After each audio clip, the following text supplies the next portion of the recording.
Hello YouTube and welcome back to VHS. I'm your host Jesse. Today we're reviewing the Golden Globe award-winning comedy, Poor Things.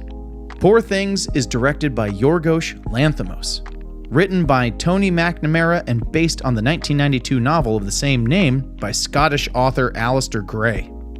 Before we get started, a quick heads up, this is going to be a spoiler-free review. No on the spoilers for me, which is an indication that I actually really like it and I want you to go see it for yourself.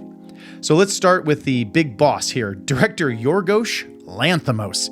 I'm putting that extra H on the end of Yorgos there, mostly because that's how Emma Stone said it at the Globes a few days ago, so they seem to know each other more than I know him, and I'm going with Yorgos, but feel free to correct me in the comments there. I've been a fan of Lanthimos since his 2009 film Dogtooth, and I'm a big-time cheerleader of what I still think is his best movie, 2015's The Lobster. Without getting into spoilers on either of those films, I can say what I love about Lanthimos' movies is that while they often occur in surreal or even fantastical worlds, the heart of every story is a human journey. And Poor Things is no exception. The spoiler-free hook on Poor Things could be distilled down to basically, it's the feminist Frankenstein. And I seriously do not mean that in any kind of dumb internet buzzword way. What I mean is, remember in the original story, Frankenstein's monster is, once he escapes the castle or whatever, the most he has to worry about is being chased by pitchforks and some torches, right? Small people he can just beat up. Imagine, though, if every dumb dude he came across also wanted to possess him and control him sexually. Can you imagine? It's a whole other level of difficulty here. So to back up a little bit, Willem Dafoe, in this movie plays a Dr. Moreau style, like stitching animals together kind of scientist. So we're already in Bizarro territory, right? And the story kicks off because he rescues a woman who has died by implanting, yes, a brain, yes, into her head. Yes. And she lives. If that sounds bizarre, well, you're right, but it's also one of the reasons this movie is so enjoyable. As a middle-aged man, I will admit, I can oft be heard bemoaning the fact that they just don't make movies like they used to. You ever heard your dad say that? My kids hear their dad say it all the time. But I gotta say, if studios are really in a time right now where they're going to greenlight and support filmmakers like Lanthimos and movies like Poor Things, I may have to completely retire that complaint. We might actually be moving into a new kind of cool era here. So fingers crossed, we move tentatively forward. Clear eyes, full hearts can't lose. Okay, let's get into the references, because as unique as this movie is, it certainly owes a lot to its forebears, like every movie does, okay? Lanthimos channels some real visionaries with the style here. I'm sure there's some I'm not thinking about, so feel free to tell me in the comments if I'm missing some really important pillars or influences.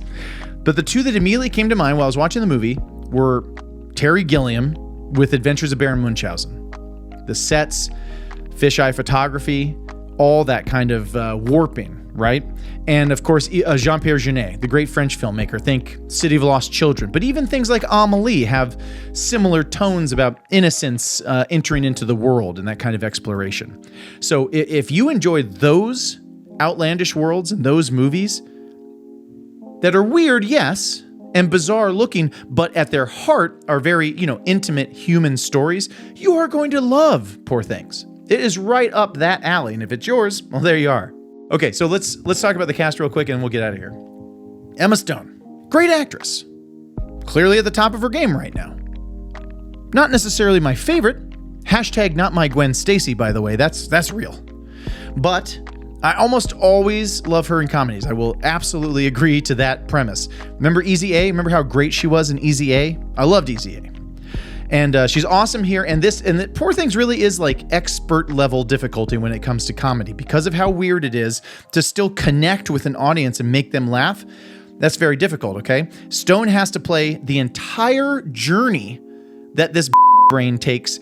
And then by the end, you honestly, what you end up with is a very deep and complete performance for a bizarro comedy. It's fantastic. Willem Dafoe.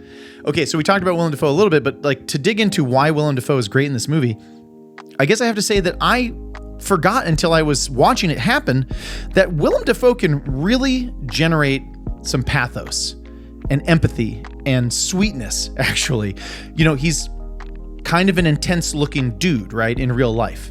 And his whole career, filmmakers have used his look to either disturb or unsettle audiences, right? Think about David Lynch's Wild at Heart. A million more examples, even just as a Green Goblin and Spider-Man, right? That mask looks like his face. But here, as a weirdo doctor in some even weirder prosthetics, he actually comes through as the heart of this whole movie. The makeup's not too much. The crazy photography's not too much. He's just so big in his emotion and his earnestness and his love for Bella. It makes you be able to see bizarre things like a duck stuck on the back of a pig, right? And not just be unnerved and feeling icky about it. You feel like, man, this is the one place in the world where freaks like this can have a home and be loved and supported. And Willem Dafoe does all that. All right, Mark Ruffalo. Let's talk about Ruffalo. Ruffalo completely sells himself out for this character, and it is a friggin' joy to watch, okay?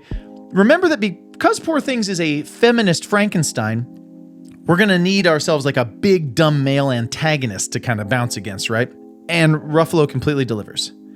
He's pathetic, controlling, oblivious, hilarious, lovesick, and way too stupid to know how to handle any of it. Like boys, you know? To sum up, I totally get why Poor Things won Best Comedy at the Globes, and I am so glad I got to see it in theaters. I highly recommend you do the same. This movie made me feel like a kid again. Then it made me feel like a horny teenager. Then it made me feel like an angry older brother that no one asked for. But the point is, Poor Things had me feeling stuff the whole way through. It had me laughing the whole way through. And by the end, it left me feeling hopeful that maybe we are really moving into a new era of challenging, entertaining, exciting, unique kind of movies. We can do it. We can do it, Hollywood. We're doing it. We're doing it now. Let's keep doing it. So please, if this is in your area and it sounds like your cup of tea, or even like a totally different kind of cup of tea that you're willing to try once, please go and support Yorgos Lanthimos' Poor Things. Before you go, please take a moment to smash that like button and subscribe to the channel if you want to see more. Come see us next time. We live here, only on VHS. Take them home, Craig. Thanks for watching, everyone.